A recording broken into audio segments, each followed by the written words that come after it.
And I should start to see people joining us, and I am. Hello, everyone, and welcome to the webinar on Denmark. What can we learn from their democracy? I'm just going to give it another couple of minutes for people to join. Great to see so many people joining us today on what is a beautiful, sunny Saturday afternoon in Ontario, where I am. I'm Anita Nickerson, Executive Director of Fairvote Canada.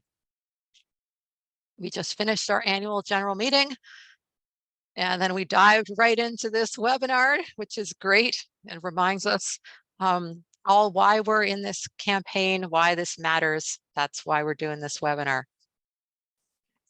So as people come on, I just want to remind everybody that the chat is where you can talk to each other, say hello from wherever you're from, and the question and answer is where you can put your questions for the panelists. So we will be asking the panelists each to speak for about 10 minutes, and then we'll be taking some of the questions from the Q&A. I will not be able to get to all questions. I'm going to have to pick out a few that are the most broad and relevant to Fairvote Canada. So again, chat with each other and say hello in the chat and do your questions in the Q&A. And we also have Gisela here today from Fairvote Canada. I'm losing my voice at the second Zoom meeting of the day. Okay, we have Gisela who is in the chat that'll be able to help you if you have any tech issues to provide resources. And just a friendly reminder as well that we're not getting into the weeds of systems on this webinar today. We will have lots of different separate opportunities to dive into that for those who are interested. This is about broad themes around proportional representation, around citizens' assemblies and citizen assembly-like processes. Great to see people joining from all across Canada, and 210 people with us so far, which is wonderful. And right across the country, wonderful. Thank you so much, everyone. Okay, so I'm going to get going because it's about 1:33 here. So again, my name's Anita Nickerson. I'm the Executive Director of Fairvote Canada. We are a national citizens campaign for proportional representation, which just means that if a party gets 30% of the vote, they should get about 30% of the seats. And your vote should actually do something. It should help elect somebody. It should have some impact so that you have a voice in Parliament. That's the fundamental reason that we exist. And I would like to also start with a land acknowledgement today. So I personally live in Kitchener, Ontario, which is part of the Haldimand Tract in the territory of the neutral Anishinaabe and Haudenosaunee people. And I'd like to make a broader land acknowledgement on behalf of Fairvote Canada. This one is new for me, so bear with me as I'm reading it.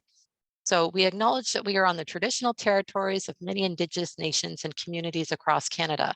These lands have been inhabited by Indigenous people since time immemorial and continue to be home to vibrant cultures, languages, and traditions.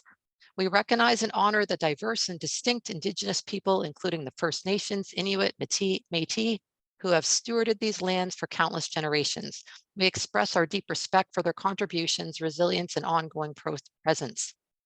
We acknowledge the impact of colonization, forced displacement, ongoing struggles faced by Indigenous peoples, as well as the historic and ongoing injustice they have endured. We commit to listening, learning, and working towards reconciliation and building positive relationships with Indigenous communities. We recognize land acknowledgements alone are not enough. We must actively engage in decolonization, support Indigenous self-determination, and work towards restoring Indigenous rights, sovereignty, and land stewardship. May we strive to create a more just and inclusive society that values and respects the rich heritage, knowledge, and wisdom of the Indigenous people who cared for these lands since time immemorial. So thank you for your patience with me giving that important acknowledgement of the lands that we are on in Canada. So for anybody just joining us, just a friendly reminder, you can say hello to each other and chat in the chat box, and you can put your questions for the panelists in the question and answer. And after we have the presentations, you'll have a chance to hear some of those questions get tossed out to our panel and answered. So today we're going to be giving about 10 minutes to each panelist to share some things that are relevant to Fairvote Canada and our work on proportional representation and citizens assembly. And I am going to be starting today with Heino Dessing. Not bad, Heino says. I've been practicing pronunciation of his name. And so Heino was born and raised in Denmark. He was closely involved in a few political parties, most prominently, and now here I won't get these names guaranteed. Venstre, which is Denmark's Liberal Party on the center right, which he represented as a city councillor in the municipality of Solrod in 2006 to 2008. He later joined the Liberal Alliance, also center right, and then I'll use the English name, Forward, also centrist. He's no longer affiliated with any party in Denmark. From 2008 to 2009, he lived in North Carolina, where he experienced the 2008 election firsthand. Heino has been living in Canada since 2010 and calls Hamilton, Ontario home. After exploring his options, looking for a political home that best aligns with his socially liberal and fiscally responsible values, Heino has been actively involved with the grassroots of the Liberal Party since 2020. In 2022, we were delighted to make acquaintance with Heino, and he discovered Fairvote Canada, and he has been supporting our efforts for PR since, including penning an op-ed in the Hamilton Spectator and advocating for the recent successful resolution at the Federal Liberal Convention for a National Citizens Assembly on electoral reform. Yes. Having experienced politics and democracy firsthand as a politician and a campaigner and a voter in 2 countries, he will share his insights on how first past the post affects democracy in Canada, how PR has influenced Denmark's political culture. So I'm going to turn off my camera now and give it over to Heino.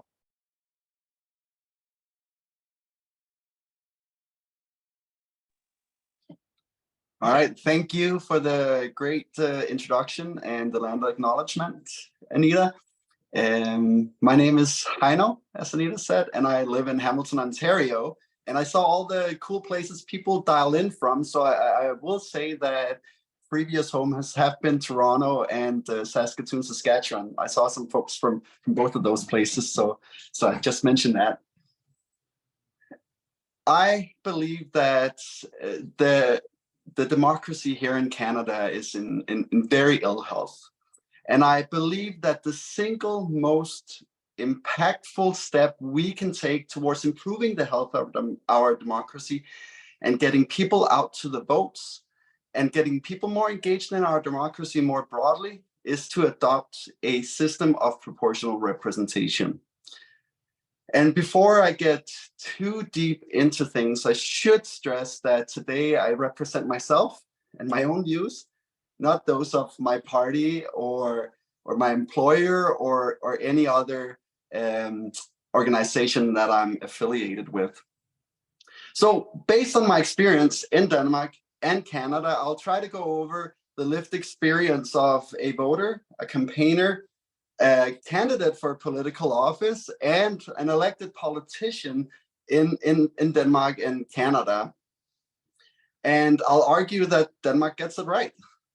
And I'll start with the experience of a voter. Now, when I go knock on doors during campaigns here in Hamilton, I hear a lot of different explanations why people decide not to go down and vote. But 3 sort of bubble to the top. First and foremost, you'll hear people say that I live in a safe seat, so therefore my vote doesn't matter. You'll hear people say none of the big parties represent me, so why should I go vote for them? And the more depressing, but one of the most common explanations is the following, that politicians are all the same. I just don't trust them. Now, I'm definitely not in the voting doesn't matter camp, but I have great sympathy for some of the complaints here. Because if you do live in a safe seat, regardless of whether the safe seat is safe for your party or whether it's safe for another party, voting can kind of feel redundant. And we just had a great example here in Hamilton. We had a by-election in Hamilton Center earlier this year where it was pretty much a slam dunk for the NDP. And on election day, only 22% of voters turned out. Not great. In Denmark, a party needs to muster just 2% of the votes to get elected. So there, as a voter, it's more clear that your vote matters, and more than 80% of voters turn up on election day. And moreover, the system in Denmark also results in more parties being represented. And I'll give you the example there, so you all know that I'm a liberal. In Denmark, currently in Parliament, there are 4 different parties that represent their own flavor of liberalism.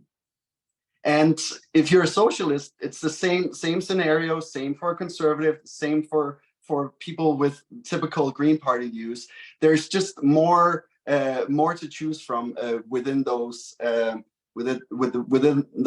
ideologies, and therefore it is easier, both as a voter and a campaigner, to find a party that's closely aligned with all of your views, and therefore it's easier to find something you're passionate about and show up for when it really matters on election day and in between elections too.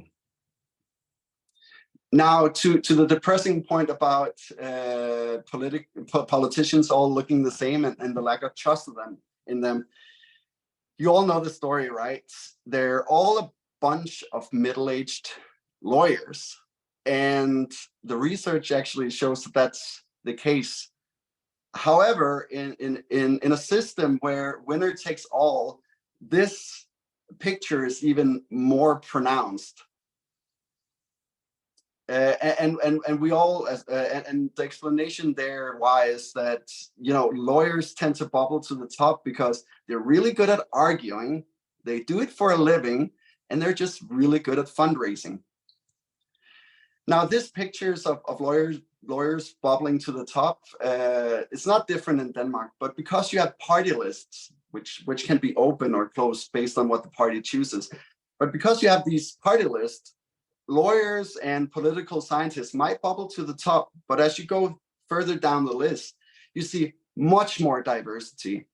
And therefore, you also see much more diversity reflected in parliament and city councils. And I'll give you 2 examples just to hammer home that point. For instance, in the current cabinet in Denmark, you have a minister who started their career as a PSW, one as a masonry contractor, another as a shop assistant and cleaner. And I'll use myself as an example as well. When I got elected back in 2005, I was a 20-year-old student from a working class family, earning my dimes, handing out mail on behalf of the Danish Postal Service on the weekend. And now when folks can see themselves represented in the politicians, both in parliament and in council, there's just that additional level of trust, both in the politicians and the system, regardless of what your age, your gender, vocation, etc. is. Now, this point regarding a more diverse parliament is a great segue to the lived experience of a candidate for political office. Because first and foremost, you're not counted out for consideration if you're not already famous or fit this narrow mold that I just went over before. And secondly, in Denmark with the party lists, when you run, you typically run as a part of a team.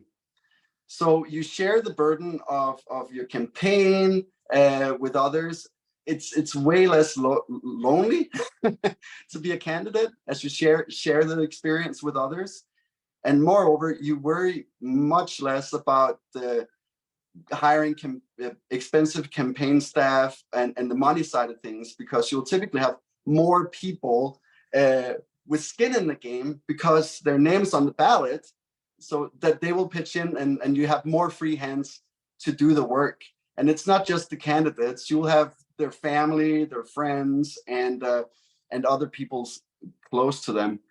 And again, I'll just give you an example from my own experience. When I ran, my party had 15 people on the list. Now there were 15 seats in parliament, so of course, like we ran enough candidates just in case that we would get 100% of the vote, which we didn't. But anyways, and I was number 11 on that list, and had that experience of it being a great team experience to be a candidate. And I think there's a deeper point here that I want you folks to take away out there.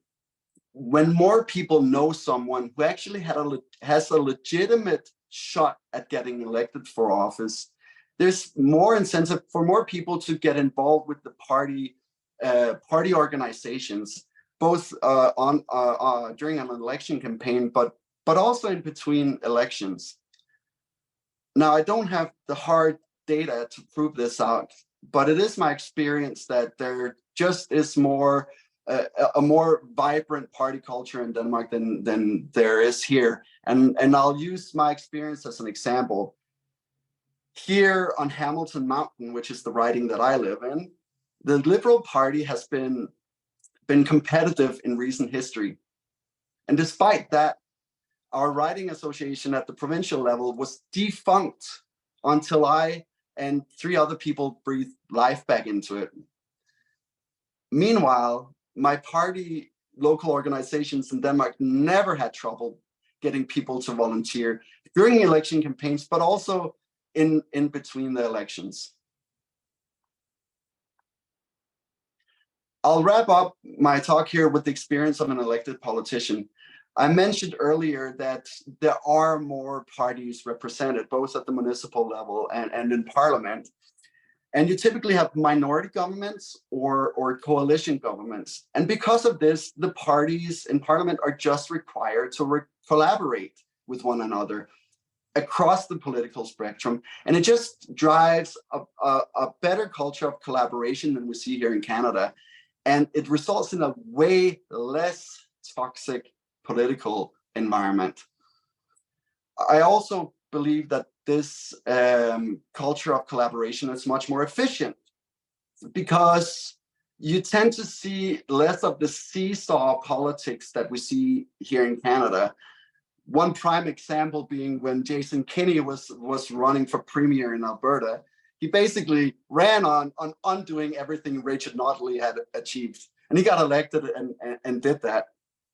And you see many other examples here in Canada of extreme policy lurch.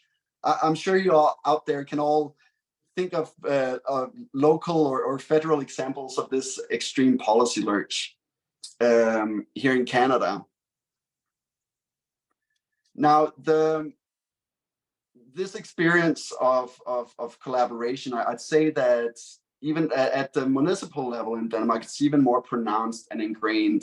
In the municipality where I was elected, Solrød Kommune, there were 15 seats in parliament on the council, and I'd say between 12 and 15 people voted for all of the things that got through council, including the budget. And there was a high level of trust, the parties, in between the parties, but also among the population that most of us, we were actually there for the best of the municipality, instead of just playing, playing the game. With that, I've covered the experience, the different in the lived experience of a voter, a campaigner, a candidate for political office, and a politician in Denmark and Canada. And thanks to the Danish system of proportional representation, there voting seems to matter more. More people show up at the polls. The system results in a more diverse parliament. The parties are more vibrant, and the political culture is way more collaborative and way less toxic. No system, though, is perfect, not even the Danish system. But I think the health of our democracy here in Canada could benefit greatly from adopting a system of proportional representation and learning from Denmark on how it's done. Thank you very much. Thank you, Heino. That was wonderful. Thanks for that very thorough overview. And I look forward to even getting into more of the details in the Q&A. And I just wanted to reiterate one of Heino's points. He was talking about how when he was an elected politician on municipal council, and they have parties there. It's not like most places here that don't have parties. It is a partisan municipal council. The 12 out of the 15 elected members all worked together and were in favor of the budget. And I would just like to contrast that to yesterday. We all witnessed a spectacle in our parliament, or it was the day before, where the leader of our official opposition spent hours and hours trying to do a pretend filibuster to try to stop the implementation of the budget. So the level of cooperation is just a little bit lower. Okay. So now I would like to go on and introduce our second guest. This is Lars Kluver. And Lars is the senior advisor for the Danish Board of Technology, which developed consensus conferences. So Lars has been at this work on citizen processes for decades. So the Danish Board of Technology has run consensus conferences and other citizens processes for 3 decades, advising elected politicians on topics including coastal protection, agriculture, health, genetic technology, and tolls, among others. They held the Climate Citizens Assembly, the first national citizens assembly ever in Denmark. Recently, Lars was the initiator of the Worldwide Views Initiative, a global citizen participation method, which has engaged more than 80 countries and is directed toward policymaking across geographic borders. Lars will speak about the benefits of citizen processes like consensus conferences and citizens assemblies to give citizens a stronger voice in policy development and how they are woven into Danish politics. And just to kind of preface that with saying, although Færøerne Canada's primary mandate is for proportional representation, we have expanded our mandate and we fully endorse citizens assemblies and similar sorts of deliberative democratic processes to give people an even stronger voice.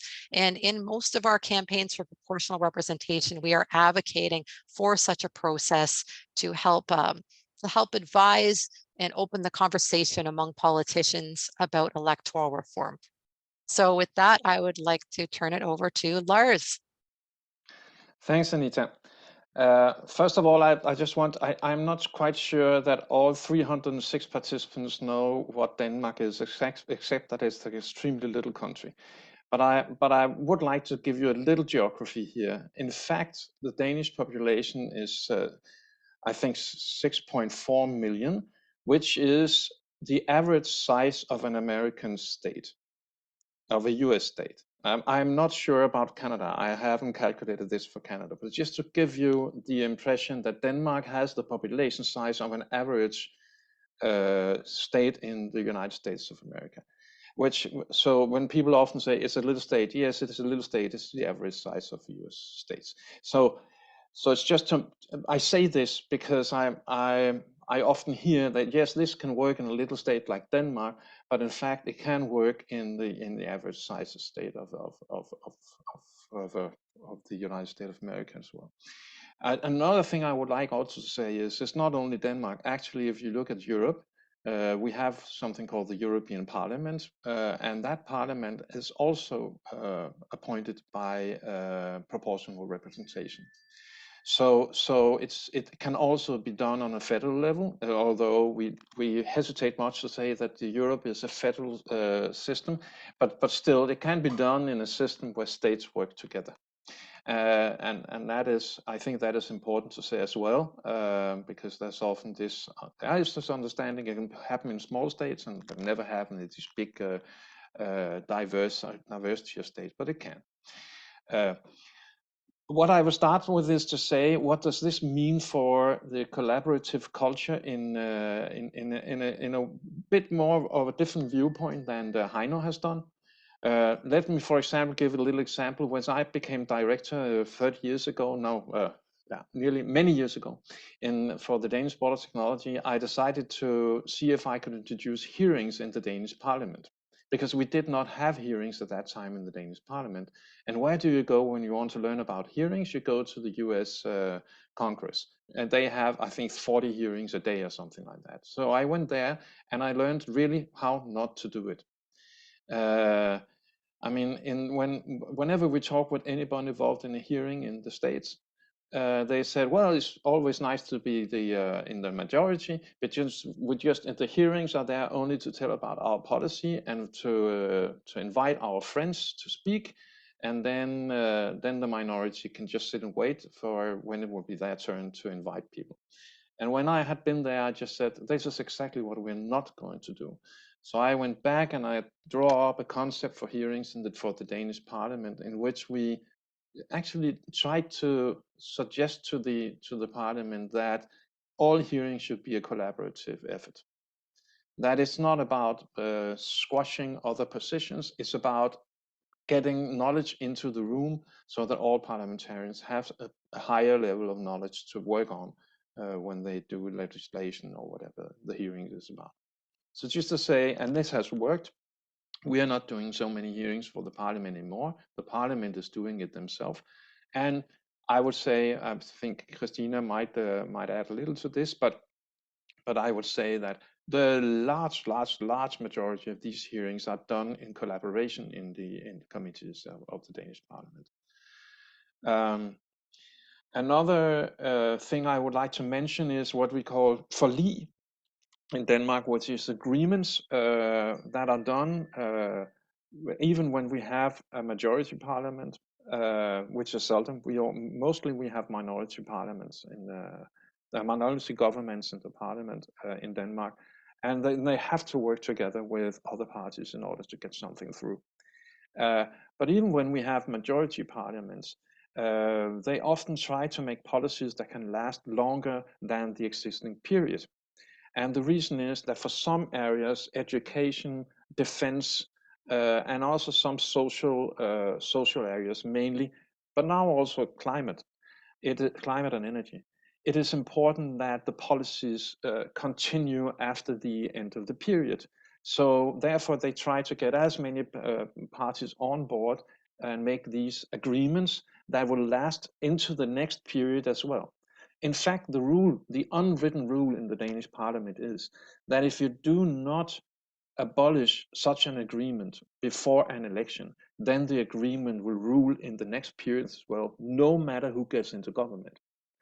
And it's challenged now and then. It's an unwritten rule, but I think it's also something which is interesting with this kind of parliaments, that they're actually able to make long-term policy, which will not be tilted by a change in the rulers for the next period.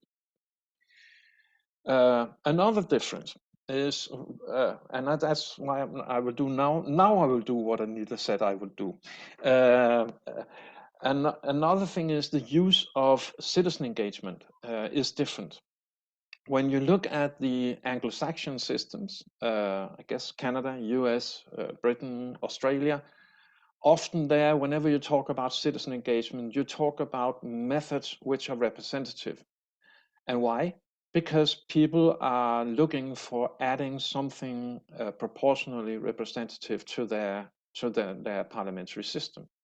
So the discussion about climate assembly has filled so much all over the world because it has filled so much in the Anglo-Saxon environment, because there's been a big hunger for getting some kind of proportional representation into the system. And therefore, the citizen assembly has filled a lot over the last years in the discussion about citizen engagement.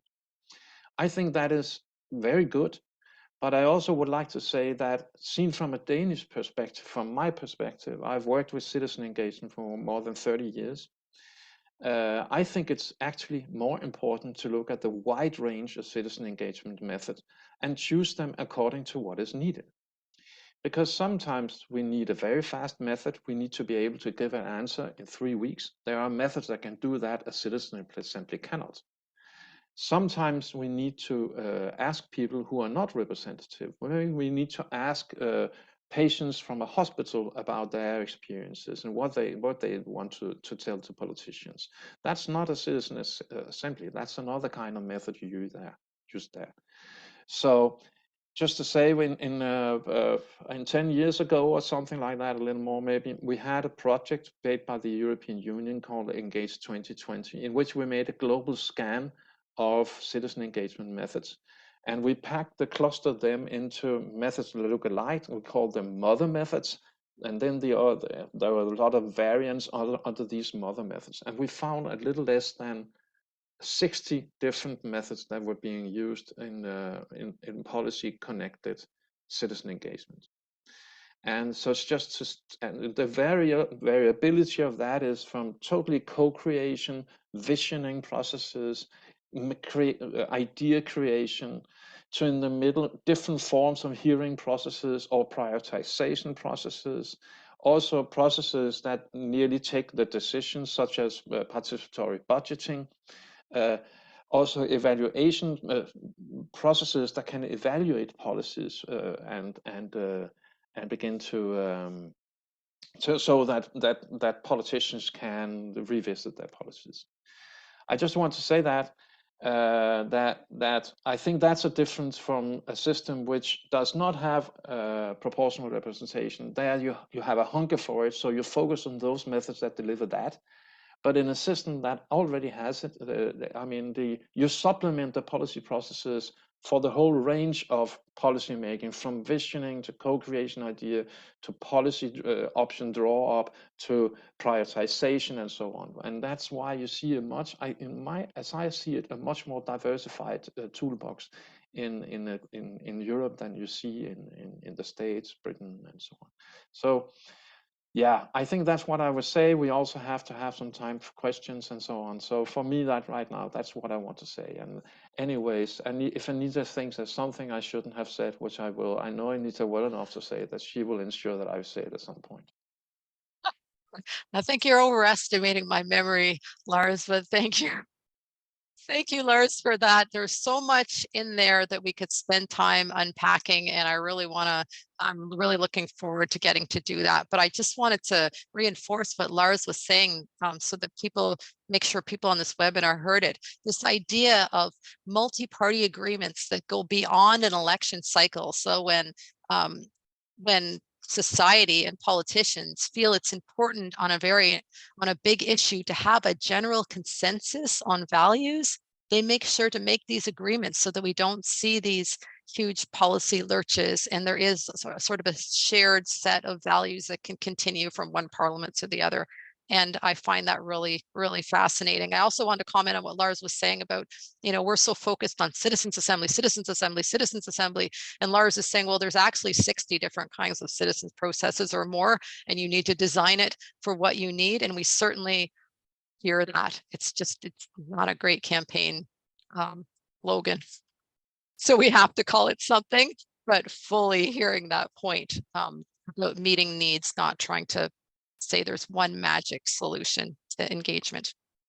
All right, I wanted to introduce our third guest. I'm really excited to have an MP here from Denmark who can actually talk about our real experience doing this. So it's not just us talking about what it must be like. She's going to share what it is like. So Christina Olumeko is a member of the Danish Parliament, which I think is called the Folketing, if I'm saying it. All right, okay, I got it. Representing Copenhagen from the Alternative Party, which is a Green party, and they want to give citizens a stronger voice in their democracy. The youngest member of the Alternative, Christina, is a spokesperson on finance, taxation, money, education, transport, minorities, and democracy. She serves on Parliament's Finance and Tax Committee. And she is going to talk about the benefits of Denmark's PR system, where democracy in Denmark could be improved, and reasons for optimism. And I'll hand it over to you, Christina. Thank you again. Thank you for a great introduction. And hello, everyone. My name is Christina Olumeko. I am 26 years old, and I'm a member of the Parliament in Denmark for a political party called the Alternative. I was elected to the Danish Parliament about half a year ago, and it's my first time in the Parliament. And the alternative is a relatively small and new progressive Green Party. And we are one of 12 parties represented in the national Danish parliament at the moment.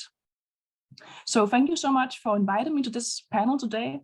I've been looking forward to talk about democracy with you because, as we maybe all agree, that democracy is a system that we should not take for granted. And that's also why I'm the spokesperson for democracy in my political party, which means that my job is to talk about democracy and talk about and design policies that can improve our democracy in Denmark. So my agenda today is to share my experiences about how the Danish parliament functions from the perspective of an elected politician. As I said, I am right now elected in Danish parliament, but before that happened, I was elected in the local government in Copenhagen, our capital. So my perspective today is both from a national and a local level of democracy. And I want to share what I believe is the most important characteristics of Danish democracy. So first, I will tell you about how political parties in Denmark cooperate. And second, I will tell you about political agreements in Denmark. Some of it will be a little bit of a repetition of what Lars Cleaver just said. And third, I will tell you something funny that happened at the last election. So let's start with cooperation. I think one of the most important characteristics of the Danish democracy is that Danish political parties cooperate a lot with each other. So parties often form parliamentary alliances or blocs based on shared policy goals or ideological affinities. And these alliances help parties coordinate their positions, strengthen their negotiating power, and increase the likelihood of passing legislation. But the important thing about these alliances is that they are not frozen, meaning that parties can and will often make settlements across these alliances. For instance, right now our government is negotiating a new reform on education. And here we see a new alliance consisting of a left party, a conservative party, and a very libertarian party that coordinate their positions in order to influence the reform of the government. And these types of alliances are normal in Denmark. I think another result of these cooperations that parties have with each other is that different parties will even sometimes present a political program together. For instance, my political party is presenting a political program about democracy with another party this next week. So cooperation is not just about having a stronger negotiating power, but it's also about making political visions together. And I would go as far as saying that cooperating is really trendy right now in Denmark. And it probably always have been, but now it's also about having the most surprising and shocking alliances that you can think of. For instance, the far left party in Denmark and the far right National Conservative Party just launched a television program together. So we have both leaders of the parties having a television talk show where they sit and drink coffee and they invite other political actors and they just talk about politics. And it's not even about fighting, even though they are very different. It's just cozy talk show television. And I think this kind of cooperations is very characteristic for the Danish democracy. And I think one of the reasons why political parties want to make these surprising cooperations and alliances is also tactical, because the more surprising the alliance is, the more media attention it also gets. But from my perspective, whatever the motive is behind these cooperations, I think it helps reduce polarization and it improves our democracy. So moving on, I will tell you about what characterizes the settlements that political parties make together in Denmark. So as you can guess, settlements in Denmark often involve many political parties. But another special thing about these settlements, as Lars already said, is that many of them are very long-lasting. We differ between two kinds of settlements in Denmark. We have normal settlements, like you probably have in Canada, and then we have these special settlements where the parties agree that the deal cannot be changed without every party agreeing to do so. And that's the concept that Lars Kriver just mentioned. And these special agreements means that every party in the agreement have veto power into special settlements. And therefore the settlement can last many years because everyone has to agree if something has to be changed. And special settlements are often made when the government wants to make a big reform and they want to make sure that it lasts longer than their own period of election. For instance, our primary school was reformed 10 years ago, and that reform was formalized as a special agreement. Now, 10 years later, no government will change the primary school without asking all the political parties that made the special agreement back then. So special settlements entails that big reforms will stand in several years, even when we have shifting governments. One of the bad things about these special settlements is that new parties like my party can find it maybe a little bit difficult to affect, like for instance, the primary school, because our party did not exist back then when the special agreement was made. And it's difficult for new parties to become a member of old special settlements. So we have pros and cons.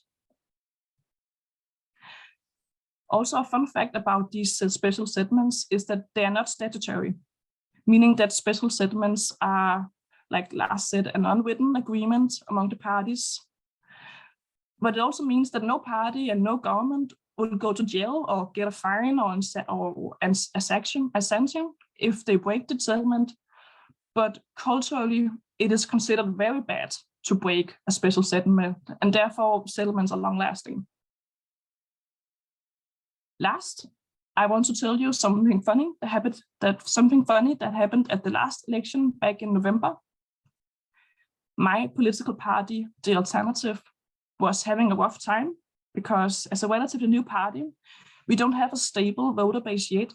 And that means that my party was very close to the 2% threshold, meaning that we did not have the minimum percentage of votes required for representation. So what happened was that a few weeks before the election, leading politicians, even ministers of the government and other parties, suddenly recommended that people should vote for The Alternative. And I don't know about you guys, but even for Denmark, this is really weird. But the parties did. And I think it was partly because, at least from my perspective, my party is likable, but also because our potential seats in the parliament could become decisive for the subsequent government negotiations. And well, as you can guess, my party made it above the threshold. I got elected, I'm happy. And I'm certain that those recommendations from the other parties helped us achieve that. So to sum up some of my experiences, one, we have political parties cooperating in sometimes very surprising alliances across even ideological differences. Two, we have these special long-lasting political settlements that reach many years into the future. And three, we have political parties even helping my party to get above the threshold. And I think these three things tell us a lot about how proportional representation can affect democracy. And of course, Denmark is not a perfect democracy. That's also why I'm a spokesperson for democracy in my party. We still have things to improve. For instance, as some of you have written in the chat, we have a very harsh anti-immigration policy, which means that it's very difficult to get a citizenship in Denmark. And that entails that about 10% of the adult population don't have a citizenship and therefore don't have the voting right. That's, well, as you can get, I guess that's kind of a problem for democracy. But I believe that a system of proportional representation is one of the key elements for Canada to pursue for a stronger democracy.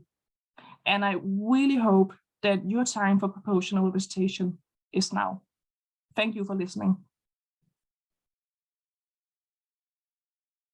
Thank you, Christina. That was wonderful.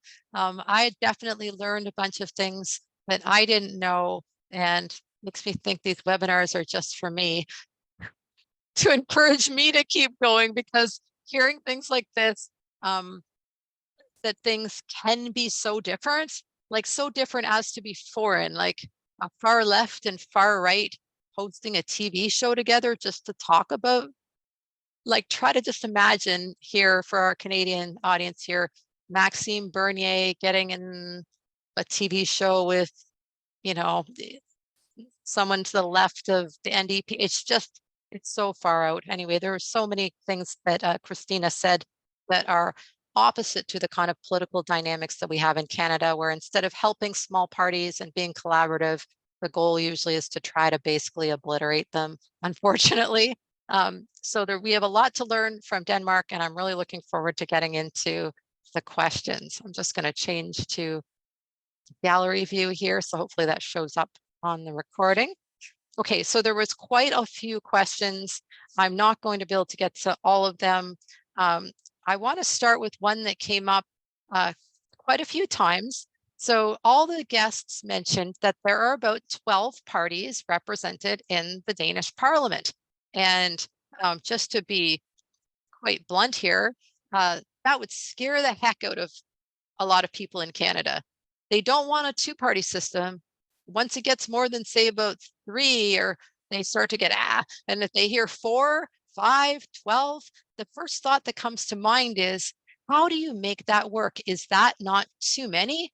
How do you have that much democracy and that much diversity? How does anything get done? And you've spent all this time explaining, but it's still hard for people. So people would like to know your comments on the 2% threshold and the number of parties in the Danish Parliament and how that works. Can I lead on that one? Go for it. Okay, I think it's a great question, and it's something I reflect on a lot, because I'm for proportional representation, but this question is one of the finer points that I go back and forth on. There's this romantic idea the threshold should be 0. That's one that I've been there. But a previous minister of taxation in Denmark just came out with a book, I think this week, or it's coming out next week. And he makes the point that he thinks we should increase the threshold to 5%, just to weed out some of the parties, because as he points out, it does create a lot more stress in the system from his point of view, because you have more parties asking these questions, and also stress within the small parties. And Christina can probably talk to that, because you heard Christina, she's a spokesperson on a lot of heavy areas, right? So I can only imagine how much time Christina has to put in to kind of cover all that ground. I don't have a set point of view whether it should be 0 or 5 or 2. I think Denmark has worked well, as Christina highlighted. Many of these smaller parties are good at collaborating with the bigger parties, and it's not been as chaotic as it sounds from the outside. But yeah, I'd lead with that comment. Lars or Christina, do you want to jump in with the comment on how much is too much and how does it work? Well, go ahead, either one of you. Christina, go ahead, unmute. Yes. Yeah, it is a debate in Denmark as well, because as Heino said, a book just arrived and asked the same question. I think, I mean, I'm from a small party, and yes, I'm a spokesperson for many policy arenas. So it is kind of stressful, I would say that. But I think another solution would actually be to increase the number of elected politicians. And I think the former Minister of Taxation also wrote that in the book, because when you increase the threshold, you also risk that people will feel less represented. Like Heino said, I think there's so many liberal parties right now that if you're a liberal person, you can vote for 4 different parties maybe. And that means that, you know, I think you feel more satisfied with the democracy when you can vote for the exact party that represents you. And I think that's quite important. So I would rather increase the number of politicians than increasing the threshold. Yeah. Lars, do you have a view on that? As a voter, it can sometimes be irritating that so many small parties get in, to be honest. It can be a little disturbing, and also it can, as also Osmo to say, the person that after an election needs to collect the government and ensure that there's a majority behind the government can have a lot of problems, because when very small parties come in, and if 2 or 3 of them come in, that person has to kind of make an agreement with such small parties, which can give them, in my view, and overly influence, as too much influence on the agreement made behind that majority. So it's not without conflicts, but I also have to say I support the 2% limit. I also think it's very nice that new parties can come in quite easily, because they can grow. We have seen many times when new parties have come in and then they have grown over the next 2 elections to be not a small party. So this means that they actually come in with something new and then something that people want. So I actually support it, but it can be cumbersome, I think, both as a voter and as someone who tried to put a government together, and the processes for that. I think my reflection on that is it takes a lot of practice and trust to make it work. And that is what Denmark has had 100 years of, is practice with proportional representation, and the kind of trust building that all 3 speakers have talked about makes that kind of thing work. So, you know, just for everybody who's possibly new to Fair Vote Canada, most of the models recommended of proportional representation for Canada would not result in a drastic increase in the number of parties, because they are much more moderate than what you would see in Denmark, and much more smaller district magnitudes focused on more local representation. So systems like recommended for Canada tend to have 5 or 6 parties, not 12 like in Denmark, but they can inspire us to what kind of political culture, diversity, and cooperation is possible as we evolve our democracy in Canada. So I wanted to talk about, okay, so somebody had asked, like Denmark and the Nordic countries have very different culture, and that's why PR works there, and it won't work here because we have such a different culture. So, and I do hear that, you know, it's like there's something different about those countries that doesn't apply to Canada. Would anybody want to respond to that in general? I can do that. I think it has much more to do with history than with culture. And I think, for example, I mean, why is it that Britain, Australia, Canada, the US have the same kinds of election system, and the Scandinavians have the same kind of election system? This has to do with history. And then I will even say, you can point back in time and say, when was that election system put down? And then it hasn't just been changed. So I think it's much more to do with that.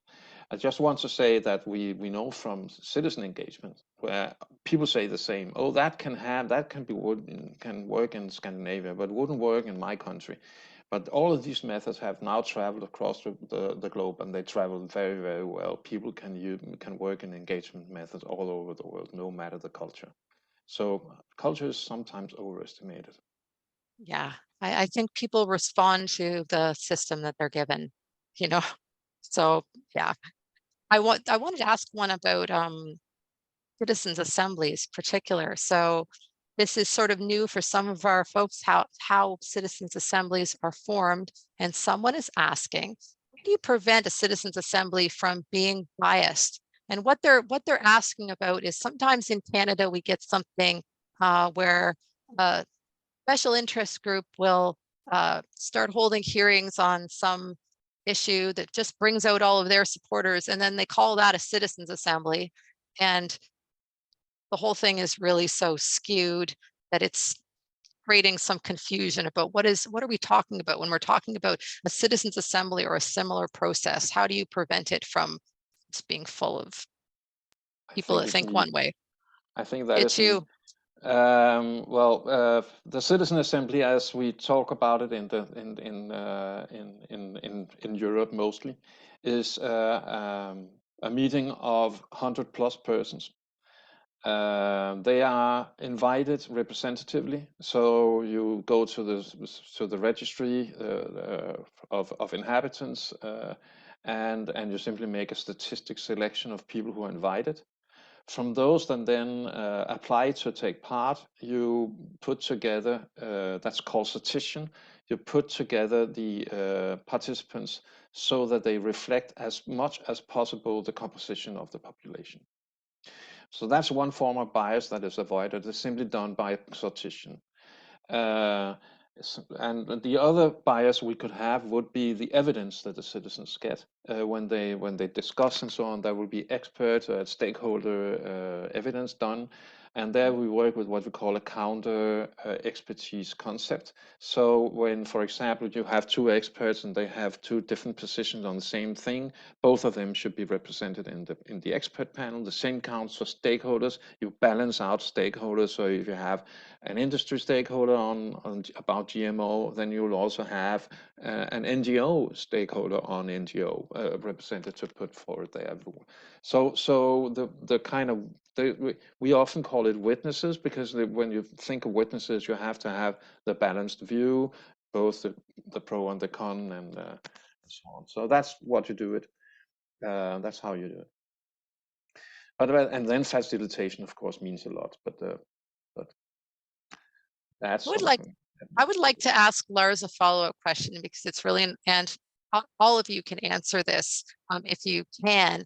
It's just Lars was talking about, and I think this is something that deliberative democracy people are struggling with in general from webinars I've watched, is how to build these processes into the political process, how to feed them in so that politicians, and this is quite relevant to us as we campaign for a citizens assembly on electoral reform, we want this to be seen as helpful to the politicians, not threatening to the politicians. And Lars was also talking about the different ways they have in Denmark of working these in so that they're not seen as so much adversarial, but as in integrating citizen voices. Can any of you make reflections or recommendations on how we? I could just use one of the last minutes for this. We're still struggling with mainstreaming citizen engagement into policymaking in Denmark. I think everybody are. It's new. It's rather new. The consensus conference I was a project manager for in 1987 was the first citizen engagement process in the world connected to a parliament. It's a new development, this. And it has been a huge development, though, I think. But what we're struggling with in Denmark now is, for example, to have municipalities, regions, forget about the parliament, will not happen now, but the municipalities and regions begin to have this streamlined into their policymaking processes, like they would have to consider the economy, the environmental impact, and so of decisions. Then we try to see if we can make them always consider if there's a citizen engagement perspective in this that needs to be taken serious. And that is, I think we're getting closer and closer and closer. The parliament is, forget about it. It's really bad in the Danish parliament. The European parliament is doing more than the Danish parliament. It's at the parliament level, it's really citizen engagement empty now. One of the reasons was that the Danish Board of Technology lost its public budget in 2012. Before that, we were directly serving the parliament, and therefore we gave a lot of citizen engagement to the parliament. But since 2012, that hasn't happened. So it's quite dry on that. Yeah. So, I mean, from what I'm understanding, like citizen assemblies and similar processes are spreading from the bottom up, and learning to do them effectively at the national level is still a big learning curve, I think, in a lot of countries. But there's a lot of effort going into trying to learn how to do them effectively at the national level, and hopefully we get to be a leader in that in Canada if our campaign is successful. So a lot of people are asking, okay, this is just a general question. So how do Anita, we? Christina has her hand up. Oh, Christina, go. Go. Yeah, sorry. I just want to add something to what Lars said to the national parliament, because Lars is totally right about that citizen engagement is not something that many parties in the parliament is discussing. That's also why we made a spokesperson for democracy in my party. But something actually happened a few years ago that I think is worth mentioning, and that is the citizen proposal, which is different from a citizen assembly. But the idea, and it was from my party, but the idea is that 50,000 people can make a signature for some proposal, and then the parliament has to consider the proposal.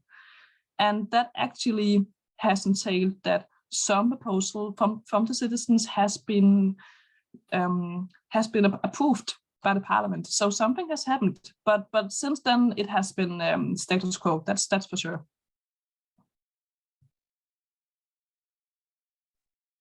Heino, did you want to comment on that as well? No comment. I think those were great comments. I think that's pretty amazing that the politicians in Denmark took that seriously enough to actually pass some proposals that started at the grassroots by citizens, because we don't really have that mechanism here. We have petitions, which are generally fairly useless and just used. You get a two paragraph response 3 months later from the government, just reiterating their talking point, and that's what you get if you collect 100,000 signatures. You certainly don't get a debate and a multi-party discussion on anything like that I'm aware of anyway. So again, another example of how Denmark, even if it's small ways, is innovating a little bit faster than Canada on some of this stuff. So I want to throw. If I should make a comment, it is that Christina is very modest. It was the idea about citizen proposals was originated by her party, and I think it's one of the biggest footprints they've made on while in Parliament. So yeah, good job. I also want to applaud the alternative, Christina's party, because they also were the one pushing for the Citizen Assembly on Climate that we talked about. So that is I think there is certainly alternative, and then there are 3 parties in the parliament, I would say, who have something that looks a bit like a citizen engagement policy, but they are weak. It's alternative that's really strong on that. I wanted to ask about the Citizens Assembly on Climate in terms of what we can learn in Canada as we push for a Citizens Assembly on electoral reform. And I'll tell everybody what I'm talking about here. The reason I originally came across Lars was reading about the Citizens Assembly on Climate, which was sort of a first of its kind. And they learned some things worked well, some things didn't work well. But one of the things that I found the most interesting is, instead of the kind of assemblies we've had in Canada where it's like, okay, it's a take it or leave it proposal. Here's our, radical proposal. And okay, you politicians don't like it. Of course they don't like it. They find a way to kill it. That's what they do, right? Because the whole process was so separated from the parliamentarians that need to do something with it. And so what I saw happening with the Citizens Assembly on Climate in Denmark, it was sort of a 2-phase process. So in the first phase, the government actually used the feedback of the Climate Assembly as one of 15 stakeholders or partners, I don't have the exact right word for it. There was a formal mechanism to feed in those recommendations along with others. And then at a different phase, the Citizens Assembly was reconvened and came back in response to what the government was doing. So it was sort of a little closer to a dialogue, which I think is what we need to happen. So I'd really like to hear from all the guests on what your thoughts are on that, how we can most effectively use a citizen process to help us get electoral reform in Canada.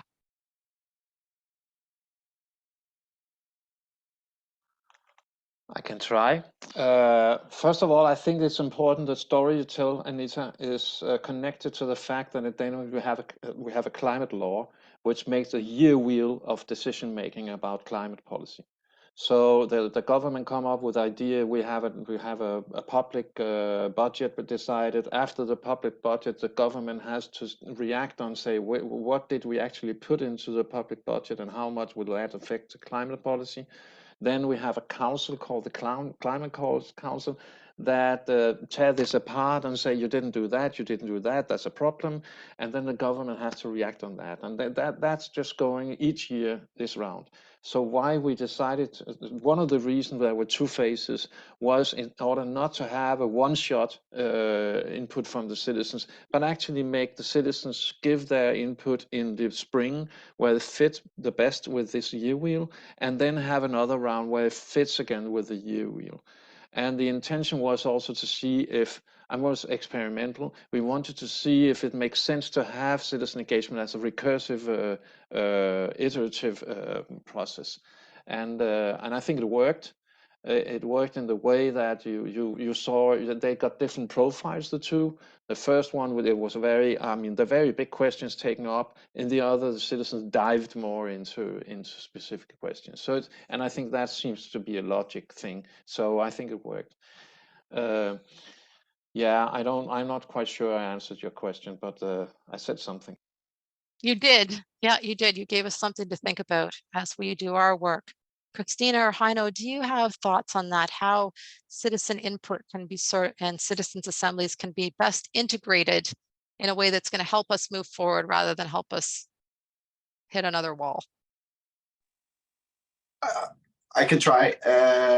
Again, it's I think the policy area that the Citizens Assembly is looking at might determine what the answer is. And I think just the crowd we have here, we're probably thinking more about the Citizens Assembly on electoral reform and how we get from that to actual get it implemented. And I'll just promote a previous discussion Fair Vote Canada had where this came up, that this was discussed. I remember Nate Erskine-Smith was on it and had some points and had some ideas, and there were other great ideas. After that, I came away with sort of my conclusion when it comes to Citizens Assembly is next time we do a Citizens Assembly, I think we should try it out. Like instead of putting it out as a vote right away, where people say, no, it's something new, it's kind of scary, let's not do it. Let's try an election where we actually try out what the Citizens Assembly come out with. So we have an informed basis saying, okay, we tried first past the post and pass. Now we've tried an election with what the Citizens Assembly came forward with. Now let's have an election which of the two we want. Right now, my state of my state of thinking on that matter is that's where that's at. Christina, do you have any thoughts on how to integrate? It's a tough question, like $1 million question, really. I definitely agree with Heino and Lars. And I think Lars' point about integrating the Citizen Assembly with the year wheel or the time plan of the normal political system is very central for the recommendations to have kind of a life after the Citizen Assembly. I also think something good about the climate Citizen Assembly that we had in Denmark was that they made so many proposals in so many different kind of sub areas to climate policy, and they they kind of varied in regards to how radical they were. And you could also see for each proposal how many citizens agreed with the proposal. And I think maybe those kind of nuances is important for citizen assembly. I mean, I don't know anything about your last citizen assemblies, but I think it's very important that a citizen assembly's recommendations are not just one radical proposal, but many different, so that the government can and other political parties can maybe see themselves in just some of the recommendations. I think that could improve the take-up of the recommendations. And then I think that the idea Heino said about experimenting with the recommendation in maybe just one region is awesome. I mean, I don't know if your government is up to that, but I think it's a great idea. Lars? Yeah, I think what Christina is talking about is what often in a not very flattering way is called cherry picking. And in a way, I love cherry picking. I mean, if one of the ways citizens can get influence in politics are that politicians kind of cherry pick in what the citizens come up with, and I think it makes sense, because what we will see is that there are some cherries that all parties like, and then there are some cherries that only one party like. And I think exactly that is how you can make citizen engagement work together with representative democracy. If we didn't allow this, then it would be a very strange kind of citizen engagement where, I mean, I think that makes sense. So I think we should talk about cherry picking in a more nuanced way. I absolutely agree with you, Lars. And I think that the way you're saying it is probably more in line with how people in Denmark think than the way we think in an adversarial kind of way. You know what I mean? Like, oh, the citizens are challenging the politicians to do a massive overhaul that's against their self-interest. Now go do it. Well, obviously that doesn't really work. So Lars is just talking about something that's really important, is about, we're not going to get PR without multi-party agreement. That's the bottom line. It doesn't matter what kind of process we have, unless enough of the parties agree, we're not getting anything. Whether we have a citizens assembly, a consensus conference, a 10-step stage, whatever, right? So it's how can we create a process that's not threatening to the politicians, where they can cherry pick some things and engage in a dialogue with us that's gonna get us farther ahead. And somebody had a question here that's sort of along that same line. How did Denmark get proportional representation to begin with? Do either any of the guests know that? I have a story about it, which was that we nearly had a revolution shortly after the French Revolution, and the way the king avoided to get his head chopped off was simply to begin to install a parliament. And that parliament in the beginning had two chambers, one for the nobilities and one for the people. And the nobilities, that didn't need to be representative, but they had a problem with the people. So in order to I think the idea of having many parties simply were that allowing people to cluster into parties. I think that was how it happened. First, it was just people who were elected, but then they began to cluster into parties and got more and more organized. So I think it grew out of that. And in the beginning, those people were only rich men, and then later women and poor people were allowed to vote. And so our constitutions changed over time. So I think it simply grew out of this need of being able to put together. In order not to get his head chopped up, he had to also install a piece of the parliament, which was ordinary people, which meant rich men, but they were not nobilities at that time. So I think it simply developed out of that situation. Yeah, so the key is there was some kind of pressure. Nobody's going to threaten to chop anybody's head off here in Canada over this, I can tell you that. But noting the role for public engagement and popular public pressure on this. And one thing that I'm discovering in a bit of research that I'm doing in the last month along with Dennis is that how other countries got PR was through some kind of multi-party agreement. It may have been a multi-party agreement that started with a sword fight and a whole bunch of nasties and got really weird, but it always came down to in almost every case, more than one party or represented group agreeing to do this. And that's where we need to get to in Canada, to give them a bunch of cherries, and so that they can pick out some cherries that we like and will make us more democratic. I'm going to finish with a question here. It's sort of a more general question. It's, how do we encourage our voters to desire and demand that our elected representatives work together for the betterment of our country, rather than stick to our inherited British parliamentary system that expects confrontation between the party in power and the official opposition? So just generally, how can we encourage voters to communicate to politicians and make our system more cooperative, instead of just expecting them to oppose for the sake of opposing? Yep, Lars. I'm just, maybe it's, I'm back to the former question.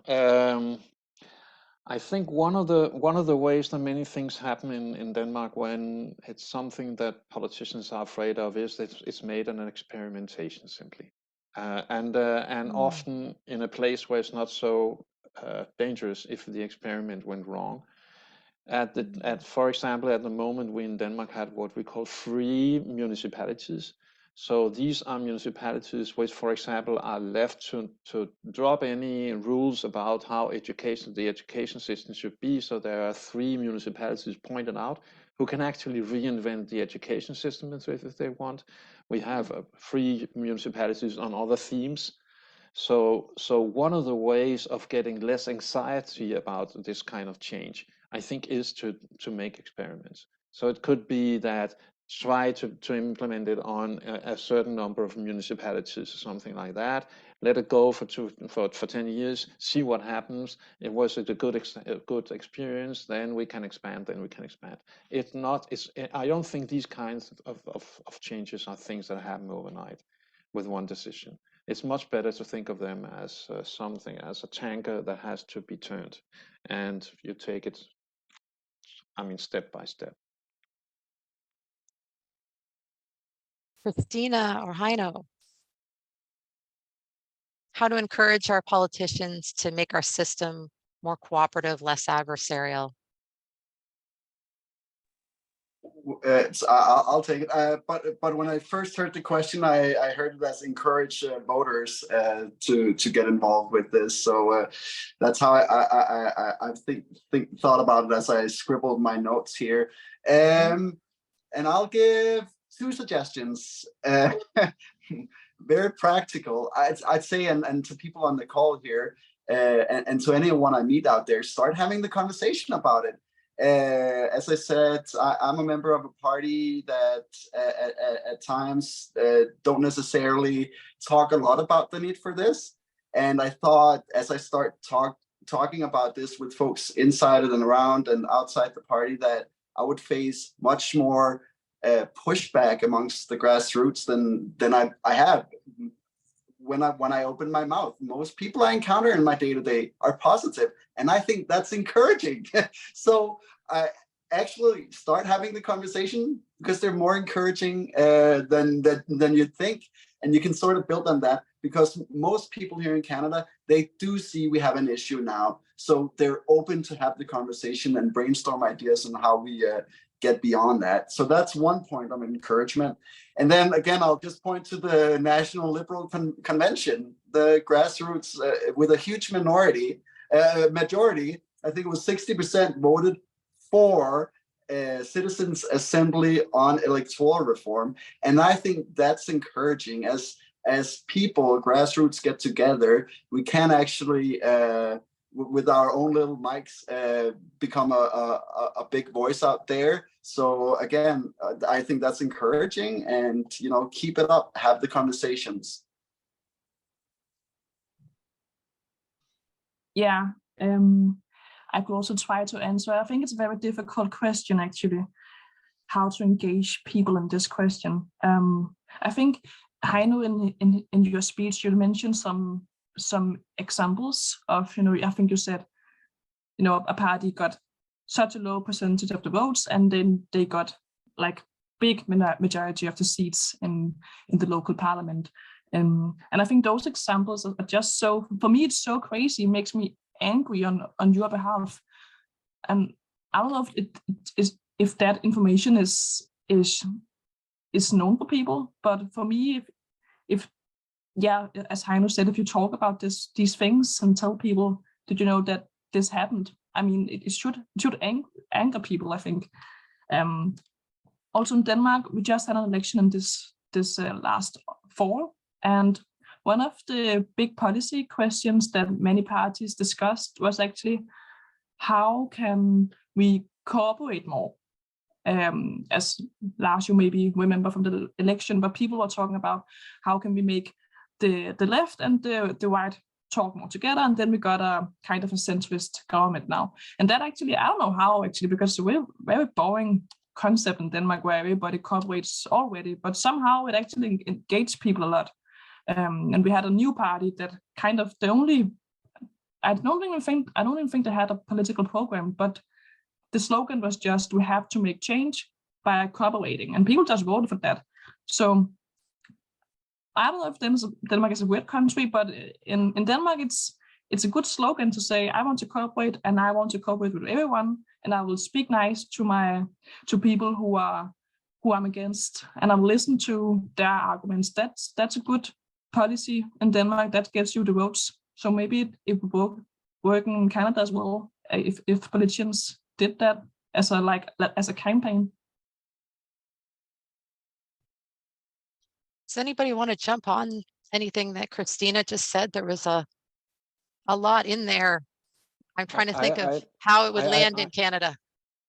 I agree with Christina. I think times are moving towards the options for new types of politicians who basically make it part of their policy to be more listening, and also to, I mean, there is a chance for that. I think I see that in many places, that at least on local level that works, and that will push up to the national level over time.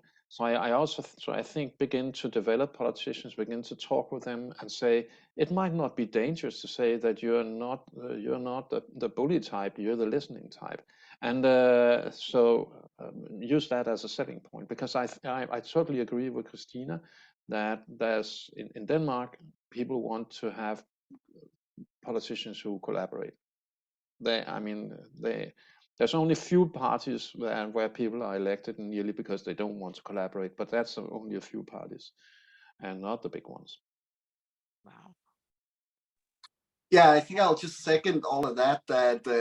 That's what people want. Like people, like they want our politicians to be grown up that can sit down and have a real conversation about the real problems out there. And I think there's a lot of votes in that. Unfortunately, in our system, you kind of have to speak to your fringe bases within your parties. But I think there are a lot of votes in just being adults and common sense and collaborating. And I'll give you an example. And so this is an encouragement to, if any politicians are listening in now, I'll tell you an anecdote from when I first moved to Canada. So I first moved to Canada, I thought I'd retire from politics, but I knew politics, and there was a mayoral campaign in Toronto. So I got involved with one of them. I got involved with Rocco Rossi's campaign, and I was out at the debates and such. And after the debates, after a heated debate, George Smitherman, who was running for mayor, Joey Pantaloni, who was running for mayor, they all came down to the Rocco Rossi volunteer table and struck up a conversation and like, how are you guys doing and such. So I think the message here is that when you're out on the stump, sure, you're in the heat of a campaign, it can get heated, but I encourage you to dial it back and just say, we're all in this together. We're all in it for Canada, right? Let's just have good, civilized conversations, and that just developed a lot of respect in my mind that some of the politicians approached it that way. yeah, that the politician who didn't approach it that way and never came down to the table, then became the mayor, is just another side of the story. But I'll leave it at that. Anybody else have anything to add to that? No? Okay. We have 5 more minutes. And so I have time for one more question. So this is sort of veering into a little bit of a different topic than the cooperation of grassroots push voter engagement kind of thing. Somebody was just asking in general, the relationship between voters and MPs in Denmark. So they're just sort of like, do you have an MP? Who is it? How do you know who they are? If you want to talk to somebody, how do you know who to talk to? Because this is something we get a bit of fear mongering about in Canada, that especially in systems that are, you know, related to party lists and stuff, that you won't have anybody that actually represents you. How does that look from a voter's perspective in Denmark with PR?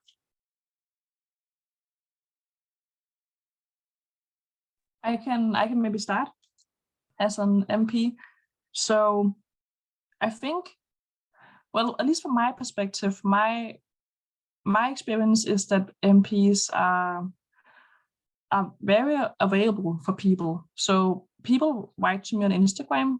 I actually just had a citizen that wrote to me with a great idea, that I was like, okay, great, I'll try to do that. And then I wrote to the minister and said, there's this idea, can we do something? And I spoke to other people from the government, and now the idea is kind of running in the system. So people, it's possible for people to just chat with a politician from Instagram and Facebook. I get a lot of messages, and I don't answer them all because then I couldn't do anything else. But I think that's normal, actually, to write to people. And I know the big government in Denmark, the Social Democratic Party, has this thing where they every Monday is back, and the MPs is back every Monday in their elected area, where they talk to the local party, and go out in the street and talk with the members and voters, and they give out roses, because roses is the symbol of the Social Democratic Party in Denmark. So I think MPs are close to the people in Denmark.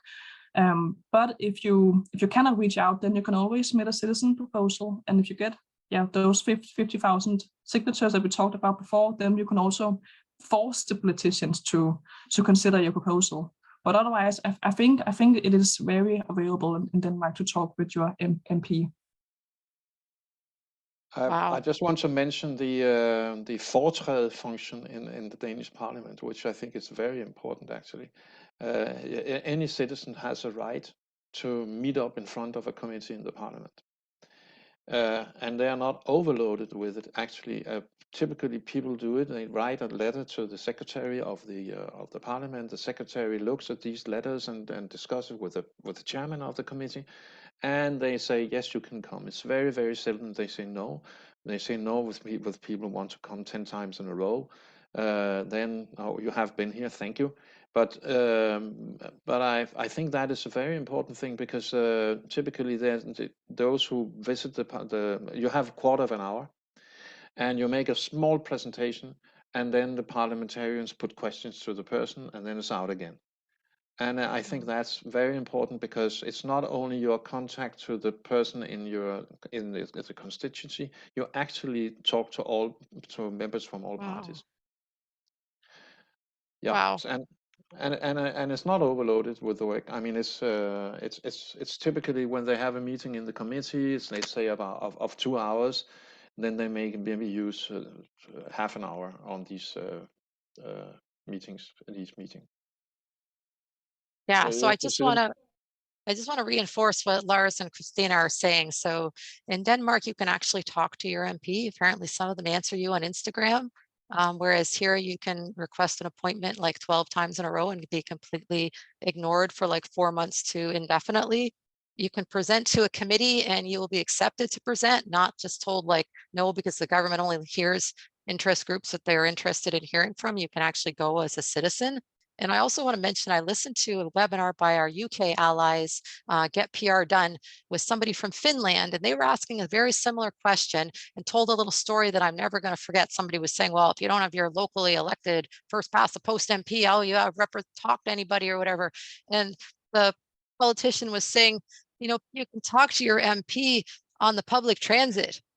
You know, if you want to talk to them, they're all over the place. You can sit and talk to them on the bus.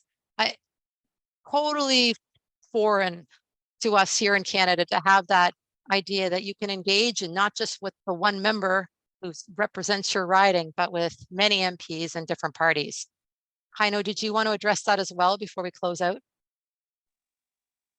No, I'll just second a lot of what is being said, and just my experience. And now it has been more than 10 years since I've been back in Denmark, but if it's anything like it was back then, despite social media and all of that being more prevalent, it just happens sort of organically. And honestly, if you're not present as a politician out and about, you lose support. And I think my first party in Denmark, my old party, they've sort of seen that, where there is this sentiment that they're losing touch with their base because they're just not present enough, and they've been decimated in the last election, and and they're doing everything they can to be more present and turn that around. So I say that you just need to be out there. You need to be present to stay relevant. All right. Well, it's 3 o'clock and we've covered, or at a very skimming sort of level, a lot of topics here about things that we can learn from Denmark, about the impact of the electoral system, more diverse, more cooperative, more responsive to people, more public engagement, more ways for citizens to feed into the process, more of a sense of trust between parties, just like so many things that we can learn from going forward. And I just want to take the time to thank our guests. There's nothing in it for them to appear on these webinars with me. They're doing it out of the goodness of their heart to inspire me and all of you to keep going for the movement for proportional representation in Canada, to keep pushing for citizens' assemblies on electoral reform, and for a more cooperative and democratic culture. So thank you to Christina, to Lars, to Heino, and to everyone who, the almost 300 people or a bit more at one point, that joined us today for this discussion. Thank you very, very much. And have a great afternoon and evening. Thanks. Thank you, everyone. Bye. Yeah, have a good day. Bye. Bye.